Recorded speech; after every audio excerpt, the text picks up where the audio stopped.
नमस्कार। आज हम आपको ले चलेंगे नेपाल के उस पवित्र स्थल की यात्रा पर जिसे हिंदू और बौद्ध दोनों धर्मों के अनुयायी अत्यंत श्रद्धा के साथ पूजते हैं। हम बात कर रहे हैं मुक्तिनाथ मंदिर की, जो न केवल भगवान विष्णु के शालिग्राम रूप के लिए प्रसिद्ध है, बल्कि इसे मोक्ष प्राप्ति का स्थान भी माना जाता है। अगर आप हमारे चैनल पर नए हैं तो कृपया सब्सक्राइब करें और इस वीडियो को अंत तक जरूर देखें। मुक्तिनाथ मंदिर नेपाल के हिमालय में स्थित है। हिंदू और बौद्ध दोनों धर्मों के अनुयायियों के लिए अत्यंत महत्वपूर्ण तीर्थ स्थल है। यह मंदिर विशेष रूप से भगवान विष्णु के शालिग्राम रूप के लिए प्रसिद्ध है। शालिग्राम एक पवित्र पत्थर होता है जिसे काली गंडकी नदी में पाया जाता है। यह पत्थर हिंदू धर्म में अत्यधिक पूजनीय माना जाता है और इसका संबंध पौराणिक कथाओं से जुड़ा हुआ है। बौद्ध धर्म के अनुयायियों के लिए भी यह मंदिर महत्वपूर्ण है, क्योंकि इसे 24 तांत्रिक स्थानों में से एक माना जाता है, जहां डाकिनियों का निवास स्थान है। बौद्ध धर्म, विशेषकर वज्रयान या तांत्रिक बौद्ध धर्म में डाकिनियां अत्यधिक पूजनीय होती हैं। यहां डाकिनियों को डाकिनी या कचरी कहा जाता है और उन्हें तांत्रिक विद्या की उन्नत और प्रबुद्ध शक्तियों के रूप में जाना जाता है।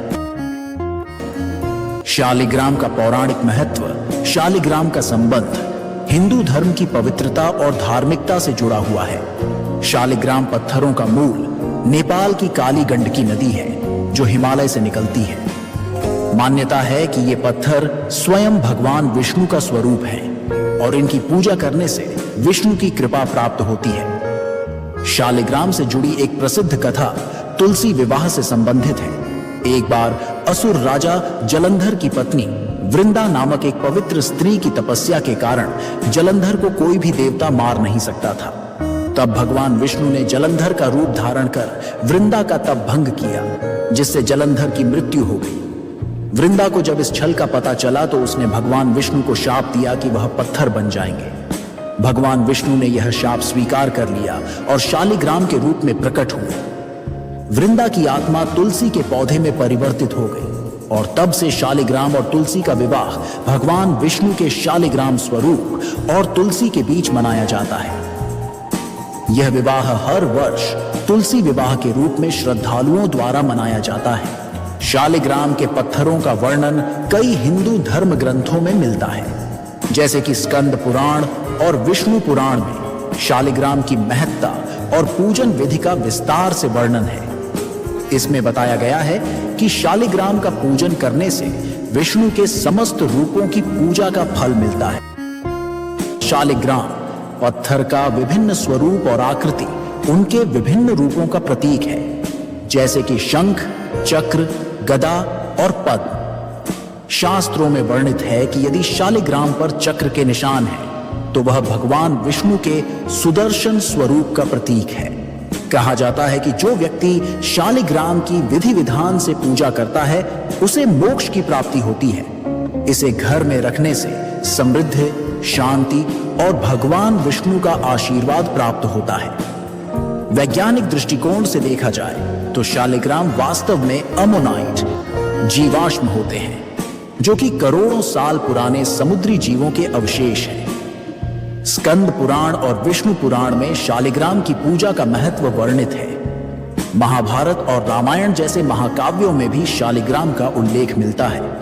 मुक्तिनाथ मंदिर समुद्र तल से लगभग 12,000 फीट की ऊंचाई पर नेपाल के मुस्तांग जिले में स्थित है।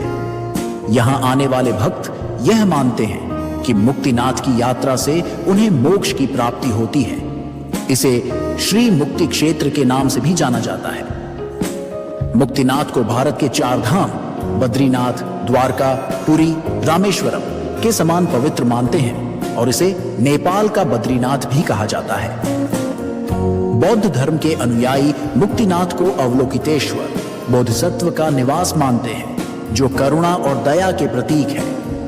यहाँ बौद्ध अनुयायियों के लिए एक चैत्य स्तूप भी है। एक पौराणिक कथा के अनुसार जब भगवान विष्णु ने वामन अवतार धारण किया तो उन्होंने यहाँ तपस्या की थी।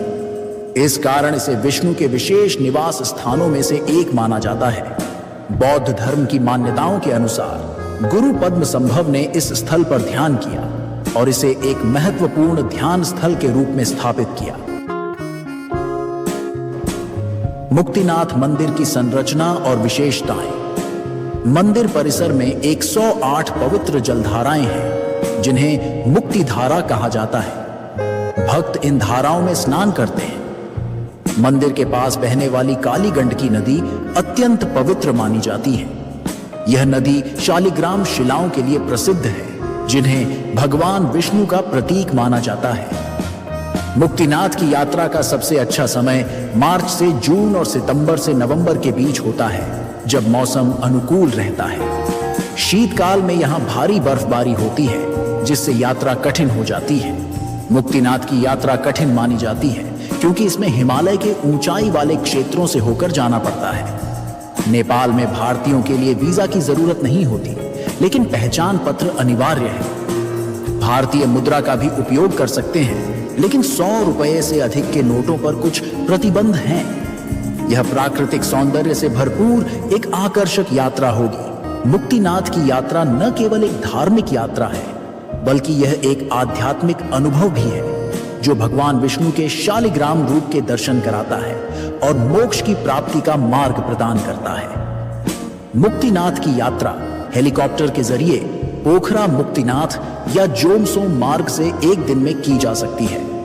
यह मार्ग परंपरागत चढ़ाई वाले रास्ते की तुलना में थोड़ा आसान है, लेकिन आज भी लोग मुक्तिनाथ की यात्रा के लिए चढ़ाई वाले रास्ते को ही पसंद करते हैं। चढ़ाई के दौरान 2 अलग अलग रास्ते मिलते हैं जो काली गंडकी नदी के पास तातोपानी नामक स्थान पर आकर मिल जाते हैं। यात्रा के दौरान लगभग सभी स्थानों पर ठहरने के लिए निजी लॉज मिल जाते हैं जो सभी आवश्यक सुविधाएं उपलब्ध कराते हैं। नेपाली शैली का दाल भात मिल जाता है। अगर आप चाहें तो गाइड भी उपलब्ध हो सकते हैं। काठमांडू से यात्रा की शुरुआत होती है जो पोखरा, जोमसोम और अंत में मुक्तिनाथ पहुंचती है।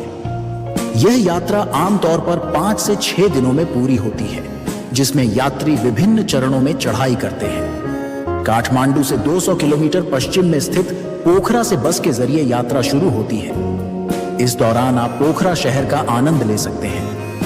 पोखरा से 20 मिनट की हवाई यात्रा कर जोमसोम पहुंचते हैं। जोमसोम से करीब 2 घंटे की चढ़ाई के बाद आप कागबेनी में रात्रि विश्राम कर सकते हैं।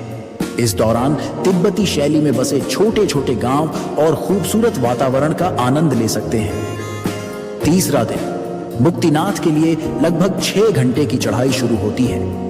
मुक्तिनाथ पहुंचने के बाद पवित्र स्नान और पूजा अर्चना की जाती है। अगर आपको यह जानकारी पसंद आई हो तो वीडियो को लाइक करें और चैनल को सब्सक्राइब करें और हमें कमेंट में बताएं कि आप और किन किन धार्मिक स्थलों के बारे में जानना चाहते हैं। धन्यवाद।